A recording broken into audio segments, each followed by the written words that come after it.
The 15-Point Plan is part of the Win, Make, Give podcast network.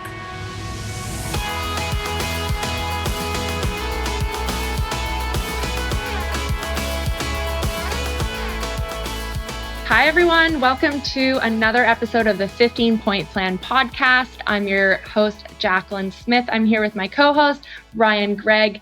And today we're going to jump into a topic that kind of piggybacks on last week's episode. So if you haven't listened to it, we talked about emotional intelligence and how certain aspects of the 15-Point Plan can help you improve your emotional intelligence, and just how important emotional intelligence is to success in business, in your career, marriage, parenting. And today we're going to talk about the importance of cultivating emotional intelligence in our kids, why it matters, and how to do it. As always, we are here to help give you systems, tools, conversations to reduce stress, improve your quality of life, and happiness through the 15-Point Plan. Ryan, you actually were excited to talk about this one. How old's your kid? Well, Jacqueline, I was excited about it. My son is 13 and Heather, my girlfriend's son, is 14. So they're like, 6 weeks apart. And Yep. What made me think about this is because both these boys are loving sports. They've been playing soccer for many years. Bentley played basketball for the first time this year. Zeth plays like every sport. And I've just realized how impactful sports are for kids. And so a couple of my friends and colleagues that have kids that are like 7 or 8 that are doing sports, and they're like, oh, I have to drive here and I have to drive there. And I'm like, look, it is so worth the investment. Like, get these kids into sports, get them to do as many sports as possible. And I think sports are just so powerful for kids for so many reasons. But I think one of the main reasons is learning how to regulate emotions as a kid. But before looking at like kids playing sports and regulating emotions, I think we really have to remember that as parents and these young beings, leaders from the very early stages of their life, like, children are not going to do what we tell them to do. They're going to do what we show them to do. And if we are emotionally unregulated, meaning like we lose our temper or we come home hangry and we are not emotionally regulated, and then we tell them they should be, it's not going to work. Yeah. People, what is it? Habits are caught, not taught. Yeah, I love that. So I have like a few notes on, I think we all know why cultivating emotional intelligence in kids matters, but in case, anyone's unsure about it, I guess like having the internal stability instead of emotional dependence on others. Like, to be honest, I didn't really get that. I think I did have some bad habits, coming into my adult life where I was kind of emotionally dependent on people. And, I think a lot of people are like, we really seek out validation from other people. I mean, that's a way of being emotionally dependent, when you're comfortable with emotions and your internal state, then you're more comfortable with other people's emotions and internal state, and everyone can be healthier. I mean, I want my kids are all in their 20s. And so I'm actually now seeing the effects of like the real life effects of like our parenting. It's one of the most fun seasons, but also like it's kind of stressful, and Why is it stressful? well, like their decisions now, it's not like, oh, you got a D on your paper. It's like real life, it's, I guess the stakes are higher. Like, I don't know, like they could go to jail. I don't know. They're all, no one's going to jail, by the way. Yeah. But I mean, we raised 4 boys and it's cool to see them now, but you also like, I was a young mom, I was a single mom for a while. I know I was dysregulated at times, and I can see the impacts of my parenting, both positive and negative. No one's perfect, and I did the best I could, but I can see it, and so if I could go back in time, rewind time, I would certainly spend more time. I mean, I just wasn't aware, right? I wish I knew all of this stuff back then. But that's one thing I would change, is I'd be more intentional about cultivating this in my kids for sure. Yeah, I agree. I think I know I could have done a better job earlier on in this. Heather, my girlfriend, is super good at this. Is like finding Mhm. naming and labeling the emotions and Yeah. finding what they are, and giving the child specifically time to think about, like, what is that emotion that you're going through. Like, Hmm. let's look at that emotion of what you're going through. Let's put a name to it. Like, not just like, oh, I don't feel good, but like, why is it that you're frustrated? Right? Right. And then also, like, looking at the ways that you can, before we quote try to correct it, are we giving the kids the tools to regulate it? So you're mad. What can you do about being mad? Are you able to recognize that you're mad and slow down for a second and take a breath? We know that when we get mad, we just clench up and we start to Hmm. not breathe. And as a child, again, like, I think of uh, looking out on the soccer field, and my son never really did this, not to praise him, but like just seeing other kids that would, maybe a kid would slide tackle them and that kid would get mad and he would go race after the other kid and he would want to hurt that kid, right? Hmm. Like, that is a lack of emotional intelligence and self-regulation. Whereas if somebody tackles you, you take a Hmm. breath and you go, how am I going to go score now? Right? The sweetest revenge in sports is not going and tackling somebody and getting kicked out of the game or a red card, but in Right. fact, collecting yourself and going and scoring right in front of that person. Yeah. And so I had a thought, Jacqueline, like, I put myself back and thinking, okay, when I was a teenager, what did I do with feelings? And this is where I think it will get, for me, extra important, and maybe a little bit of vulnerability for me, is like, I didn't do a good job labeling my feelings when my dad went to jail and my parents were divorced, and like, I was a super chubby kid with acne. What? So I found ways to mask my emotions. Hmm. That's And what that's we all did back then, I feel like. it's what we all did and what a lot of us still do. Yeah. Whether that's with a substance or it's with food or it's with, thankfully, like, for me, a lot of those things have turned from maybe substances to, like, let me go run a little bit longer. Hmm. But you still have to be careful even on those positive sides. But I think with kids, it's super. And speaking from experience, I think learning how to deal with your emotions, label your emotions, regulate your emotions is super impactful, because if you don't know how to, as a child, you might seek out ways to just mask that emotion. And that can certainly lead to troublesome addictions, right? Yeah, for sure. I've definitely seen that.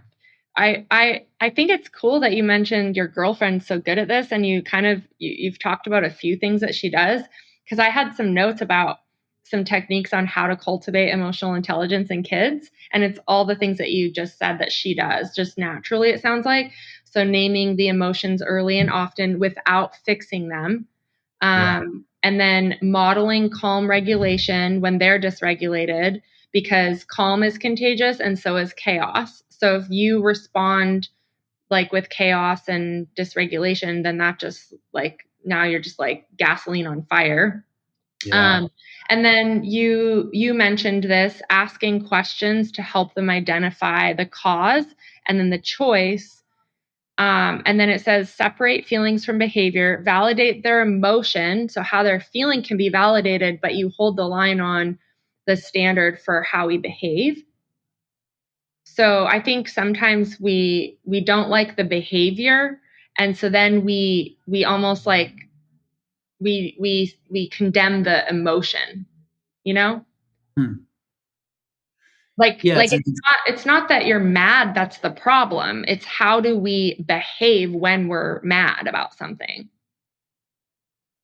It's a good point. And I like, she's super good at that, not only with kids, but like with us too. And like, and as I say that, I realize I'm not. And so I'm thankful that she is, and that she has the patience with me to, Mhm.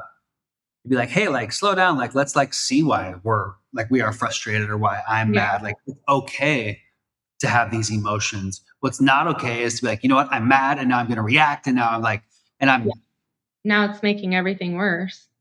yeah, totally, Well, totally.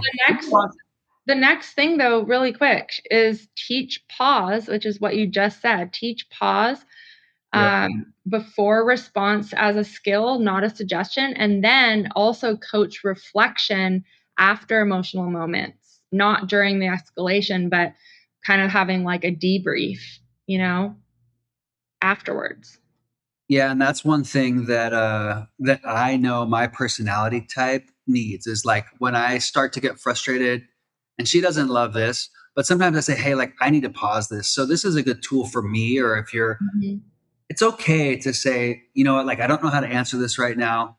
I don't know how to answer this right now. I can feel myself maybe getting out of my emotional regulation state. Can we pause for a second? I'm not saying like I'm not running from the conversation. I Yeah. think that's what that was my go-to in the past. Like, oh, we don't need to talk about this. Oh, like imagine teaching that to your kids. Like, oh, yeah, you know what? We're just not going to talk about. Let's just move on. Like, I think I've been guilty of that, and I think it's important to let your kids know, hey, it's okay to talk about anything. Mhm. We don't need to talk about it right now, but let's close this circle on things. Let's talk about this. Maybe we go for a quick walk and we come back to it. But knowing Mhm. when your temperature is rising and putting things on pause is an okay thing to do, right? Yeah, for sure. And I think like we talked about like when people are frustrated or mad, but I know for me, like when I was, especially when I was a single parent, like it was just on, like I was mom and dad, I remember I was uncomfortable when like Nolan would be sad and I would want to like fix it and I'd want to make it go away. And so then even in that sense, like I was dismissing his emotions, I was trying to fix them. And then that teaches kids that they shouldn't trust their emotions either. That's kind of like what I taught him. And then what you do when you feel like your emotions are bad or you can't trust them, that's where you get into the suppressing them. And Yeah. then that's where it becomes unhealthy. Totally. And I think also, like you said, like, oh, I want to fix it. What that's then showing our kids is like, oh, mommy or daddy will always fix problems when we have them. Hmm. And I think it's super important for us to just say, hey, you're mad. Like, what do you think we should do next? Like, what's another way that we could handle this? How do you think we should work through this? In your opinion, what do you think the next step is? And then the child can process that and the child can make the decision. Um, and it's like, gosh, when you think of the traditional schooling system of a kid waking up and going to school and sitting for so long, how much of that could be solved of these quote ADD or ADHD kids? It's like, let these kids run around a little bit. Look at how important the movement category is in children. So that's again why I think sports are so powerful for kids is because they're little balls of energy. Like they Yeah. need to get that energy out multiple times. Talk about the snacks of movement like we talked about last time, but like let your kid move, let the kid get out and run around, let them get out and get that fresh air and move their body. They might not be as restless, right? Yeah, I mean, I think it would be so cool. I remember as a kid, you got the like star charts at school. You get like the gold star or whatever. So I personally think this stuff is like life-changing. Like I really wish that if I could go back in time, I would teach my kids very young. Like I'm talking like toddler. I Yeah. would teach them the 15-point plan as a system for like having a good day, like having a good energy, being in a good mood. I mean, this is like self-management, self-governance like 101 here. And so if you don't have habits that support proper like processing and everything, like then it's really hard to be regulated. And so why not teach this to our kids? Get a pack of stars at Mhm. the dollar store and put this on your fridge and do it with your kids. Like, how many stars did you get today? And then have a conversation because the second part of the 15-point plan tracker is actually grading your mood at the end of the day. So, how are we feeling? That just like gives you a container to have these conversations. And a system to have these conversations with your kids. Like, let's look at, well, which habits were we missing today? You know? That's a really super good idea, Jacqueline. Like, so go to winmakegive.com. You can print the 15-point plan. It's a 2-page document. On the backside is a tracker. And Mhm. you don't need to, I don't think we reward our kid like, oh, do this and you get this. Like, let's just play a game. Get a pack of stars because kids like stars. Kids like to track things. Kids Mhm. like doing that. I think that's Yeah. super smart. So maybe that can be a takeaway for our audience is go to winmakegive.com, print out that tracker, and put it on your fridge or put it somewhere that you do things with your family. And maybe the whole family jumps on. Maybe what Totally. you do is, maybe your partner could use some help in these areas as well. And you get your kids on board and then dad doesn't do it. Like, come on, Dad, you got to sign up. You got to do it now. Peer pressure. Yeah, this could be a fun family exercise for everybody. So I think that's a super good idea, Jacqueline. And while you're on winmakegive.com, you can check all of the other 15-Point Plan podcasts as well as our entire podcast network. So go over there, check our past episodes. And if you like this episode, share it with your friends, your family, print that tracker, and have fun with it. Awesome. Thanks, everyone. Check us out on social media. Send us a message if you do this with your kids. We'd love to hear from you. And we will catch you on the next episode. Bye, everyone. Bye, everyone.